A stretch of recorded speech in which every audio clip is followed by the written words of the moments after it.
the way back to top 8 and lose your All side. right, let me tell you something about this. All goes back to my man Blue Iron. If you've never heard of Blue Iron, he plays Blue Charizard. He took out Broseidon and Jeb in winners, and both of them made top 8. It's the week of upsets, man. It's but only on winner's the side. reverse curse. Like, lose to Blue Iron, make top 8. That's how this works. And here's Broseidon. Found his way through here, beating Dexter at 9th place to get here. Now he's got a good opportunity to fight Viceroy and get even further, but we'll see. I was actually talking with Viceroy about this matchup a little bit before. He said last time Broseidon played him, Broseidon bodied Viceroy. But that was a really long time ago, and both these players have made massive improvements since then. So, as we see now, this game is relatively even. Viceroy has a slight lead, but Broseidon with these juggles and that spike too off the air dodge read. That was so good. Even Viceroy had to laugh a little bit out of that. He was like, yeah, you got me. Yeah, you got me. You got me on that one. So that's pretty much, that exchange was pretty much the epitome of Broseidon's play. He's a very aggressive Yoshi. He likes to use Yoshi's buttons as landing options just to cover a lot of space. But he's good at it. His spacing is excellent, and his reads are on point too. Yeah, he's really been on point so far today, and that's standard Yoshi right there. Yoshi's going to make good on all the air dodges. He's going to make good on that pressure, and he's going to scare you into thinking you're in trouble. And then when you least expect it, the forward air comes out. Yep, scare you into thinking you're in trouble, but it's like you're in even bigger trouble. This character in a nutshell. Did you try to jab neutral B? Yeah, it looked like it.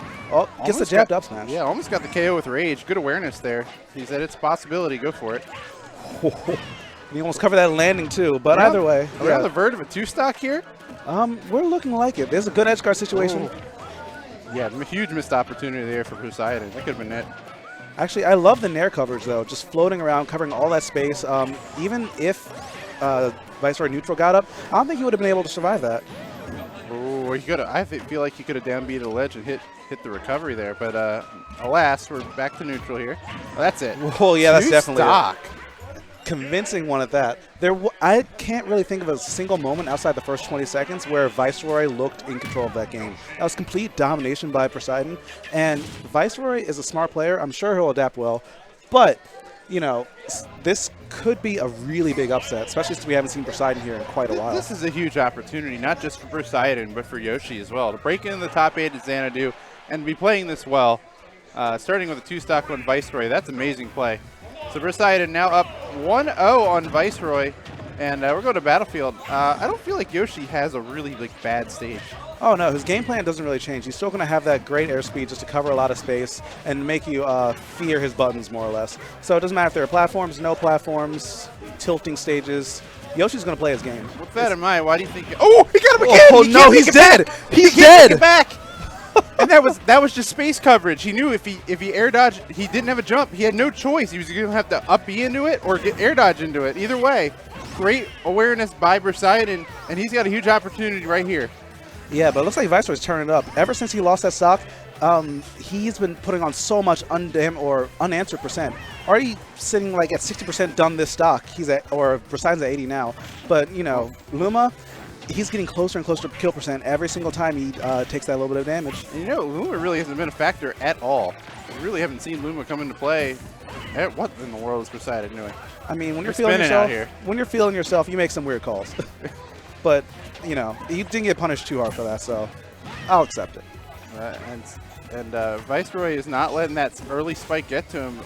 Only 9% here. Very, very manageable situation for Viceroy. Yeah, even though he lost that first stock so early, he hasn't been able, or Broseidon hasn't really been able to capitalize much off of that. This has been Viceroy's game so far. He's in control of the pace. Yeah, and controlling the stage, we always talk about that, but you can see why it's so important here. When you have stage control, especially as a character with Rosalina who's got Luma for double coverage, you've got the match in your hand, and that's a perfect example of why right there. Yeah, beautiful spacing by Viceroy, walking right back and showing you know, sometimes Yoshi has to respect some of your buttons, especially when you're Rosalina. He was going for a jab reset on the platform, looking for a trip block, but couldn't quite get it there. Oh, interesting decision there. Viceroy is calling it down, and he's changed the pace. And I think this is Battlefield coming into play. This is why Viceroy took Battlefield, so he can sit in the center stage and keep that control. Yeah, but not only that, it's a stylistic adaptation too outside the stage. Because from personal experience, when you play Broseidon, you have to match his aggression, because if you hesitate, you know, you get a game 1 scenario where he'll just take control of every single moment. But right now, we got another close game. Rosa has a little bit of rage, but Yoshi could steal this. He's got a strike now before that Luma gets back. Yeah, Ooh, that was such a scary situation. Broseidon now down. Viceroy in command. And you got to get that Luma out of the picture. Couldn't get it there. Yeah, I like the edge guard attempt though, using the nair, trying to get the reverse hitbox to stage spike too. Oh, couldn't get it Luma again. Will it come back to haunt him? Yeah, Luma is just actually avoiding all these hits just barely. These are all super bad positions for Luma, and Broseidon's not making the wrong calls. It's just the wrong calls at the wrong time. Right. Oh my God, that forward air actually saved his life, beating out the Luma up smash with the I back air. I saw it coming. I was like, oh no! And Broseidon, shake that finger. Oh, you wily Luma, you. Sometimes you just gotta sneak one in, you know. Everyone gets one Luma shenanigans per set. All I can say is it came back to haunt him. Yep, absolutely. Came back to haunt him. You've got to get the Luma out of play. Yeah. No chance about it. You cannot take chances. Get the Luma out of play, and unfortunately, Broseidon missed his opportunity there, and it probably changed the game for him. And all right, we're going to Final Destination. So I think this is a counter or a reaction to Viceroy's strategy. He said, you're going to sit under a platform and roll with stage control. Let's see how you do without those platforms. Yeah, but the thing is, both these, oh my God, rest in peace, Luma. Pour one out for the homie. But the thing about this lack of platform on stage is that it kind of cuts off both their landing options. But if Viceroy has Luma, this will be a really hard situation for Broseidon, because Luma will just cover so much space and just force a lot of juggle situations. But Broseidon can do the same with or without Luma, because he doesn't have a Luma, essentially. Yep. And right now, oh, there we go. Gets down on the ground safely, but still Viceroy keeping things his way. Oh, no. You gotta watch out for this. That was really good timing by Broseidon in there. Perfect timing to hit the Luma and then hit Rosalina, get back into the thick of things. Yeah, and he gets a great string on top of that too, a lot of damage, and he's going ham off stage. None of the buttons connected, but it's not about the button sometimes, it's about sending a message. Yeah, sometimes all you have to do is scare your opponent into making a mistake, so you want to put the pressure on any way you can. Nice awareness there to re-grab the ledge. Yeah, Broseidon's covering so many options off stage. He's playing great right now. No jump, and his eggs are not in good shape there. All right, he gets back to the ground, no problem. That's going to be the end of Luma. Good patience. He's going deep for this.